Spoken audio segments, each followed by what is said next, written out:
ನೋಡಿ, ಈಗ ಎಲ್ಲರೂ ತಮ್ಮ ತಮ್ಮ ಅಭಿಲಾಷೆಗಳನ್ನ ಈಡೇರಲಿ ಅಂತ ಆ ಮಹಾಗಣಪತಿಯನ್ನ ಹೂ ಅಕ್ಷತೆ ಹಾಕಿ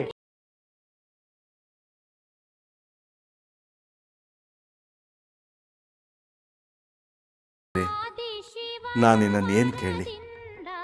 ಇದುವರೆಗೂ ಏನೂ ಕೇಳದೆ ಎಲ್ಲವನ್ನೂ ಕೊಟ್ಟಿದ್ದೀಯ.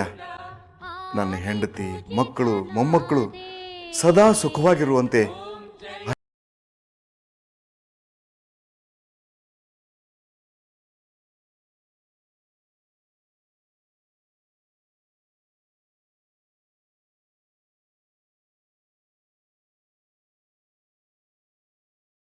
ದೇವ್ರೆ, ನನ್ನ ಕೈ ಮುಗಿದು ಕೇಳಿದ ಎಲ್ಲ ಕಾರ್ಯನೂ ಸುಸೂತ್ರವಾಗಿ ನೆರವೇರಿಸಿದ್ಯಾ. ಇನ್ನು ಉಳಿದಿರೋದು ಅಂದರೆ ಒಂದೇ ಕನಸು, ನನ್ನ ಮೊಮ್ಮಗ ನನ್ನ ಮೊಮ್ಮಗಳು ಮದುವೆ ಆಗಿ ನನ್ನ ಮೊಮ್ಮಗಳು ಯಾವ ವಿಘ್ನ ಇಲ್ದಾಗೆ ನಮ್ಮ ಮನೆಗೆ ಸೊಸೆಯಾಗಿ ಬರೋವಾಗ ಮಾಡಪ್ಪ.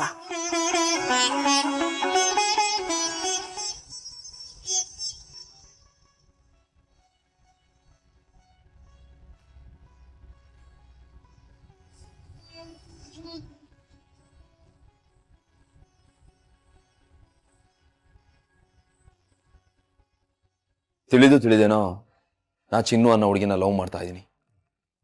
ನಾನು ಪ್ರೇಮಕ್ಕೆ ಯಾವುದೇ ಅಡ್ಡ ಬರದೇ ಇರೋ ಥರ ಮಾಡಿ ಮದುವೆ ಮಾಡ್ಸಪ್ಪ. ಇಲ್ಲ ಅಂದರೆ ನಾನು ನಿನ್ನ ಥರ ಜೀವನ ಪೂರ್ತಿ ಬ್ರಹ್ಮಚಾರಿ.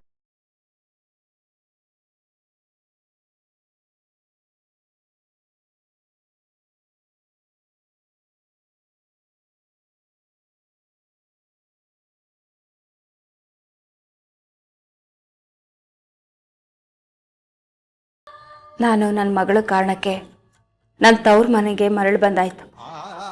ನನಗೆ ಯಾವ ಆಸೆನೂ ಇಲ್ಲ ದೇವ್ರೆ, ನನ್ನ ಮಗಳು ಆಸೆಗಳನ್ನ ಈಡೇರಿಸು ಸಾಕು.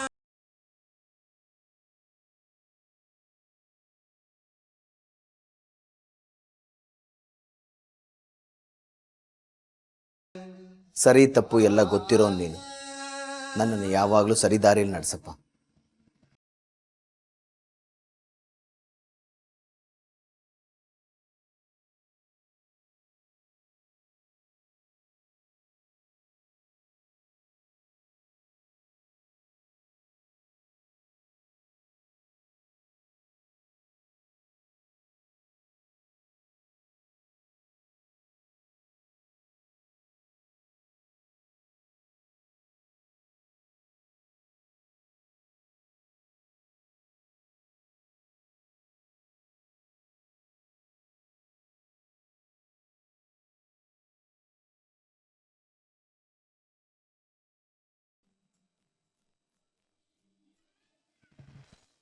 ನಾನು ನಿನ್ನನ್ನು ಏನು ತಾನೇ ಕೇಳಲಿ?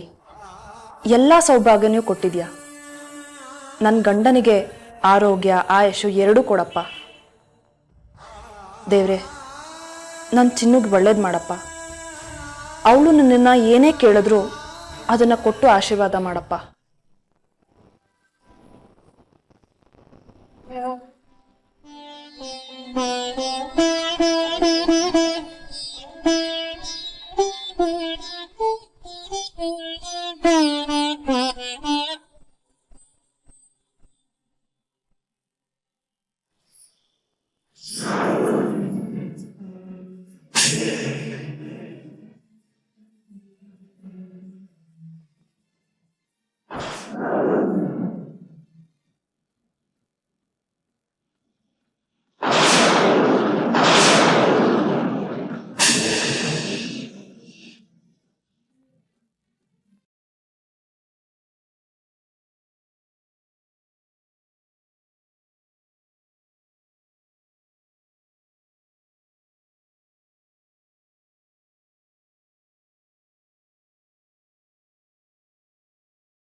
ಈ ಲಚ್ಚಿ ಯಾಕೆ ನನ್ನ ಕಣ್ಣೆದುರುಗಡೆ ಬಂದಾಗ ಆಗ್ತಿದೆ?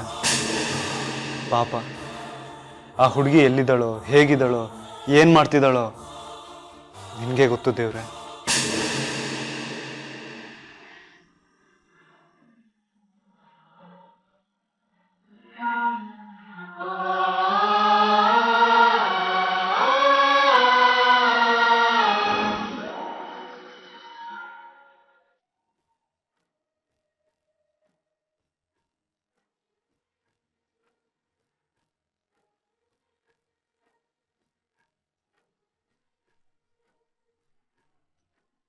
ದೇವ್ರೆ, ನನಗೋಸ್ಕರ ನಾನು ನಿನ್ನ ಹತ್ರ ಏನೂ ಕೇಳಲ್ಲ.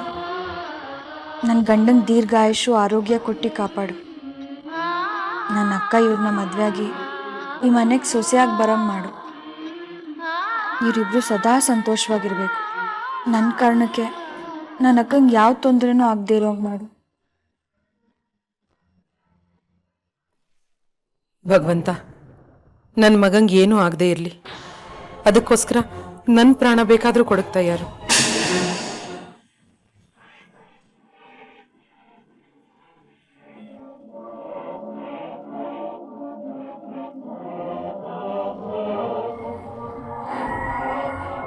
ದೇವ್ರೆ, ಅಷ್ಟು ವರ್ಷದಿಂದ ನಾನು ನನಗೊಂದು ಮಗು ಕೊಡು ಅಂತ ಕೇಳ್ತಾನೆ ಇದ್ದೀನಿ.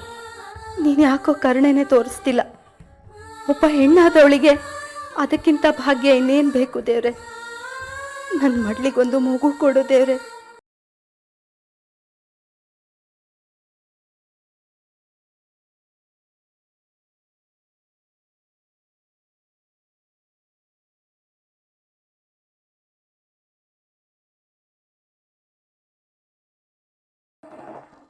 ಭಗವಂತ, ನನ್ನ ಮನಸ್ಸಲ್ಲಿ ನಾನು ಏನು ಅಂದ್ಕೊಂಡಿದ್ದೀನಿ ಅನ್ನೋದು ನಿನಗೆ ಚೆನ್ನಾಗಿ ಗೊತ್ತು. ನಾನು ಅಂದ್ಕೊಂಡಿರೋದೆಲ್ಲ ಯಾವುದೇ ವಿಘ್ನ ಇಲ್ಲದೆ ನಡೆಯೋ ಹಾಗೆ ಮಾಡು.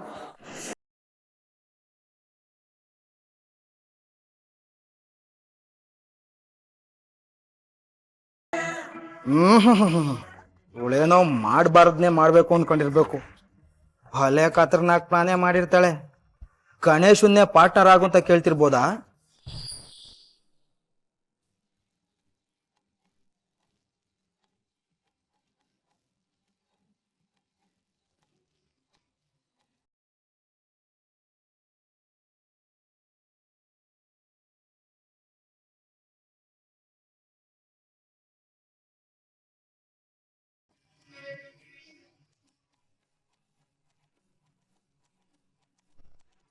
ಇವತ್ತು ನನ್ನನ್ನು ಲಚ್ಚಿಯಾಗಿ ಇಷ್ಟೊಂದು ಕಾಡ್ತಿದ್ದಾಳೆ.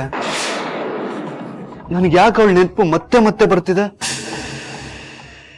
ಪಾಪದ ಹುಡುಗಿ ಎಲ್ಲಿದ್ದಾಳೋ, ಹೇಗಿದ್ದಾಳೋ? ಅವಳಿಗೇನೂ ಆಗಿಲ್ಲ ತಾನೆ? ದೇವ್ರೆ, ನಾನು ಆ ಹುಡುಗಿಗೆ ಅನ್ಯಾಯ ಮಾಡಿದೆ ಅನ್ನೋ ಭಾವ ಮನ್ಸಲ್ಲಿ ಇದ್ದೇ ಇದೆ. ಲಚ್ಚಿ ಎಲ್ಲೇ ಇರಲಿ, ಅವಳು ಸಂತೋಷದಿಂದ ಸುಖವಾಗಿರ್ಲಿ.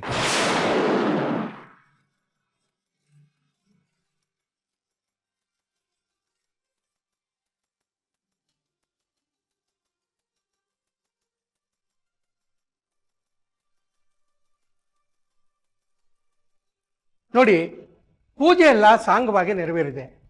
ಸಂಜೆ ಒಂದು ಉತ್ತರ ಪೂಜೆ ಮಾಡಿ ಸ್ಯವಂತಕೋಪಾಖ್ಯಾನ ಕಥೆಯನ್ನು ಕೇಳಿ ಗಣಪತಿಯನ್ನ ನೀರಿನಲ್ಲಿ ವಿಸರ್ಜನೆ ಮಾಡಬಹುದು.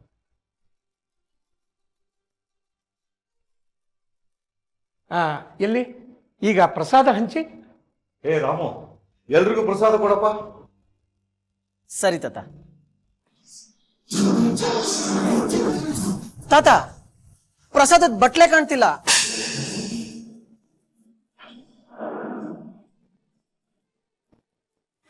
ಪ್ರಸಾದದ ಬಟ್ಲು ಈಗಿಲ್ಲೇ ಇತ್ತಲ್ಲ, ಇಲ್ಲ ಅಂದ್ರೆ ಏನರ್ಥ?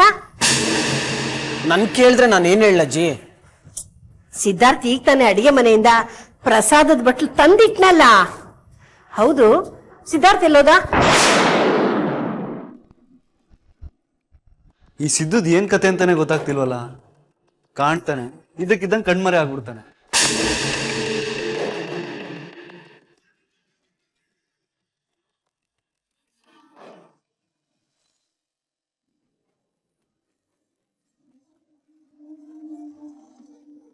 ಚಿನ್ನು,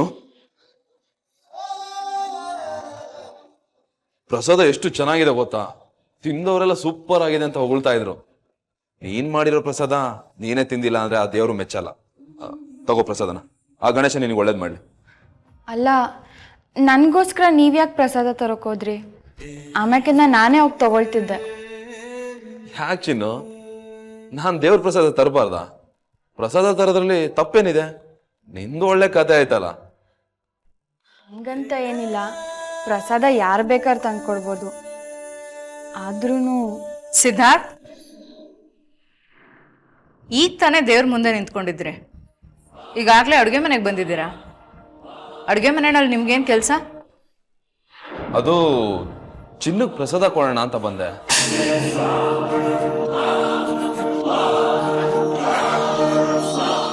ಪ್ರಸಾದ ಬೇಕು ಅಂದ್ರೆ ದೇವ್ರ ಮನೆ ಹತ್ರ ಬರಬೇಕು. ಪ್ರಸಾದನೇ ತಗೊಂಡು ಯಾರಾದ್ರೂ ಅಡುಗೆ ಮನೆಗೆ ಬರ್ತಾರ ಸಿದ್ದು? ಪ್ರವಚನ ಕೇಳಬೇಕು ಅಂದ್ರೆ ರಾಯರ ಮಠಕ್ಕೆ ಹೋಗ್ಬೇಕು. ಮನೆಗೆ ಬಂದು ಯಾರು ಪ್ರವಚನ ಮಾಡೋದಿಲ್ಲ. ಅಲ್ಲ ಕುಮುದವ್ರೆ, ನಾನೀಗ ಏನು ತಪ್ಪು ಮಾಡಿದೆ ಅಂತ ನೀವು ಇಷ್ಟೊಂದು ಅಪ್ಸೆಟ್ ಆಗಿದ್ದೀರಾ? ನೀವೇ ಹೇಳಿ. ಬೆಳಗ್ಗೆ ಎಲ್ರಿಗಿಂತ ಮೊದಲೆದ್ದು ಮಡಿ ಸೀರೆ ಉಡ್ಕೊಂಡು ದೇವ್ರಿಗಂತ ಪ್ರಸಾದ ಮಾಡಿದ್ದಾರೆ. ಯಾರು ಅಷ್ಟು ಕಷ್ಟಪಟ್ಟು ಪ್ರಸಾದ ಮಾಡಿದ್ದಾರೆ ಅವ್ರಿಗೆ ತಾನೇ ಸೇರ್ಬೇಕಾಗಿರೋದು. ಸಿದ್ದು, ನಾನು ನಿಮ್ಮನ್ನ ಬುದ್ಧಿವಂತ ಅನ್ಕೊಂಡಿದ್ದೆ. ಅಲ್ಲ ಸಿದ್ದು, ನಾವೆಲ್ಲ ದೇವ್ರ ಕೈ ಮುಗಿದು ಮಂಗಳಾರತಿ ತಗೊಂಡು ಪ್ರಸಾದಕ್ಕೋಸ್ಕರ ಕೈ ಚಾಚ್ಕೊಂಡು ನಿಂತಿದ್ರೆ ನೀವು ಪ್ರಸಾದನ ಇಲ್ಲಿ ತಗೊಂಡು ಬಂದ್ಬಿಡೋದಾ?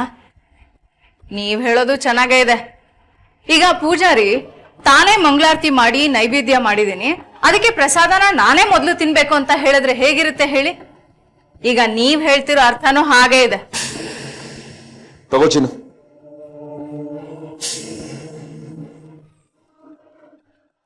ತಗೋ ತಗೋ, ದೇವ್ರ ಪ್ರಸಾದ.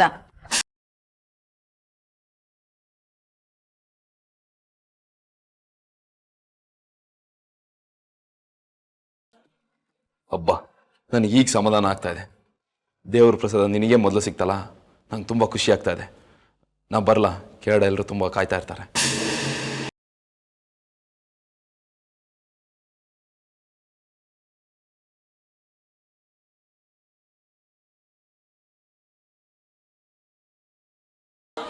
ನೀನ್ ತುಂಬಾ ಇನ್ನೋಸೆಂಟು, ತುಂಬಾ ಜಾಣೆ ಅಂತ ಎಷ್ಟು ಚೆನ್ನಾಗಿ ಎಲ್ರ ಮುಂದೆ ನಾಟಕ ಆಡ್ತೀಯ ಅಲ್ವಾ?